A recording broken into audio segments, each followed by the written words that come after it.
You get to know some great people that you see every year. And it's Don Meredith, right? Okay. He used to play quarterback for the Dallas Cowboys. Yeah. Yes, I know. Oh. I'm shorter. You're old enough to know him?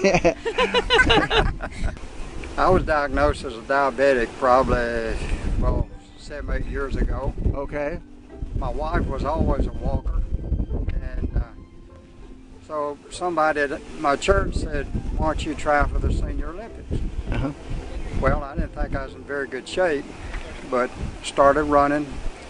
I weighed 185 pounds at that time. 185? Yeah, and I was 5'5", so, but I lost 35 pounds and have been running in the Senior Olympics, since I think 2013. Okay. And my endocrinologist said, you don't need to come see me anymore.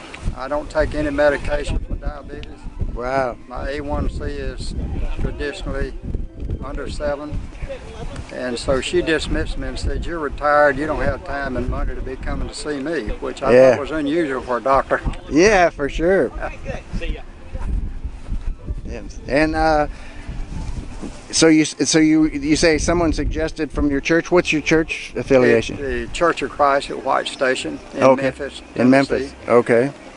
And didn't you win you got a gold, didn't you? Well, I've traditionally won the 100 meter and the 50 meter and the 200. That's what I participate in. Okay. In the last few years, I've won those 3 events. Okay. And what is your age now? Well, I'm 79, will be 80 in September. Okay. Very good. Yeah, that's amazing. So you're getting up into a new age group. Yeah, I'm the young guy now, my age group, yeah. Since the age group starts today. Oh yeah, it's whatever age you are by the end of this year, isn't it? Yeah, they count at your age in December. Yeah, okay, very good. Well, and so there's a lot of prescriptions you had to take that you were able to drop? Well, I was taking, for a very short time, some prescription drugs for my diabetes. But after I lost the weight and everything seemed to clear up. Yeah. So I haven't taken any medication, I don't know, 5 or 6 years or more for diabetes. People that are thinking about getting out and getting involved in something and they're intimidated or they're scared or whatever, what advice would you give them? I'd say give it a shot. I mean, I never got to, I didn't get to run track in high school. In fact, I didn't get to do much if I played middle school basketball. Uh-huh.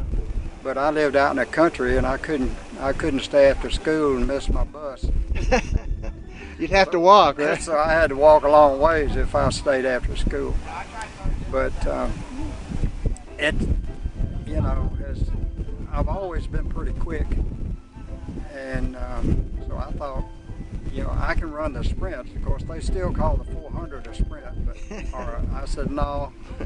Past the 200, I need a bicycle. I'm not going to be running anything past the 200 meter. Yeah. And. But you've used your training and then diet has been a big factor? Yes. I cut out those, 9 o'clock p.m. snacks like a big bowl of ice cream with a brownie in it and chocolate syrup. All right. Yeah, there you go. And Coca-Colas and fried foods. Okay. So, and eat salad. Yeah. So I've tried to treat it with diet and with exercise. Great. And, my wife has been a real inspiration to me to stay with this. She's always, she came from, back in the 60s when she was in high school, they didn't have much for women. Right. But she holds the record in her age group for the 50, the 100, and the 200 and the distance. Oh, okay. She's a giant, 5 feet tall, weighs 98 pounds. Well, we appreciate that. We just hope that it'll motivate others. Our theme is get involved, get out and do something, get involved in some activity. Well, you've got to start sometime. Right. The first year I ran, I was running more out of fear because I didn't know, I was going to make an idiot out of myself. Yeah. I had no track shoes. I hadn't worked out a whole lot. and found out, you know, with a little work I could do okay. Yeah. And I would encourage anybody to do that. And you get to know some great people Yeah. that you see every year. Yeah. And they're always very encouraging. Right. Exactly. To say, you know, just hang in there. Yeah. And because there are 2 or 3 people here that we get to see every year. Yeah, and some of those people that'll come in last get the biggest applause. Yeah, well, you know, we had of course, I run in the district in Memphis, and we had a doctor there that was 90-something years old. Wow. And of course, he always placed first because there wasn't anybody in his. Yeah, nobody else there. But he got out and competed. Yeah. And tried to stay in good shape. That's great. And that's what we're trying to do. Yeah. Well, we appreciate it. Then we're. Okay.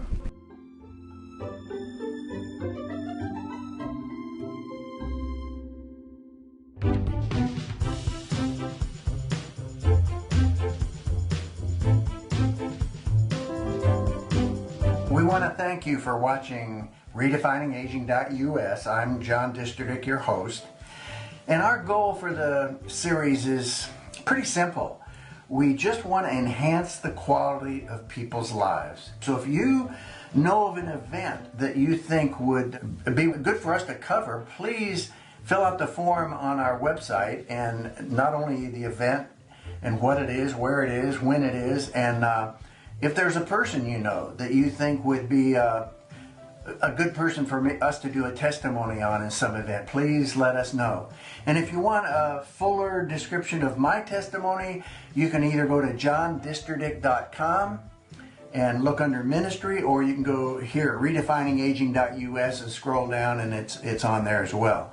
We appreciate your viewership. God bless, and hope to see you on more shows.